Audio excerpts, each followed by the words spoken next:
ನಮಸ್ತೆ. ನಾವು ವಿಜಯಪುರ ಜಿಲ್ಲೆ ಚಟ್ಟಣ ತಾಲೂಕು ನಗರ ಆಳುಕೋಟದ ಒಬ್ಬ ರೈತ ಮತ್ತು ರೈತ ಕವಿ ಲೇಖಕ ಸಮಾಜ ಸೇವಕರಾಗಿದ್ದು, ಈಗ ನಮ್ಮ ಹೆಮ್ಮೆಯ ರಾಜಧಾನಿ ಬೆಳಗಾವಿಯಲ್ಲಿ ಬರತಕ್ಕಂಥ ಸುವರ್ಣ ವಿಧಾನಸೌಧ ಚಳಿಗಾಲ ಅಧಿವೇಶನಕ್ಕೆ ಹೋಗ್ತಾ ಇದ್ದೇವೆ. ಈ ಸಂದರ್ಭದಲ್ಲಿ ಚೆನ್ನಮ್ಮ ದೇವಿಯ ದರ್ಶನ ಮಾಡಿ ನಮ್ಮ ವಿಜಯಪುರ ಜಿಲ್ಲೆ ಚಟ್ಟಣ ತಾಲೂಕಿನ ನಮ್ಮ ಅಂತಾರಾಷ್ಟ್ರೀಯ ಸಂಸ್ಥೆ ಉದ್ಘಾಟಿಸ್ತಾ ಇದ್ದೇವೆ.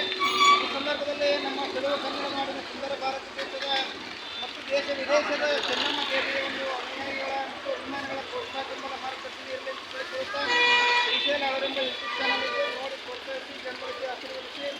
ವೀರವಾಣಿ ಕಿತ್ತೂರು ಚೆನ್ನಮ್ಮ ದೇವಿ ಸ್ವಾತಂತ್ರ್ಯ ಸಂಗ್ರಾಮದ ವೇದಿಕೆಯಾಗಿ ಕಿತ್ತೂರು ಸಂಸ್ಥಾನದ ರಾಣಿಯಾಗಿ ಅವರು ಕೊಟ್ಟಿರ್ತಕ್ಕಂಥ ಕೊಡುಗೆ ಸರ್ವೇ ಜನ ಶಿಕ್ಷಣ ಭಗವಂತವಾಗಿತ್ತು.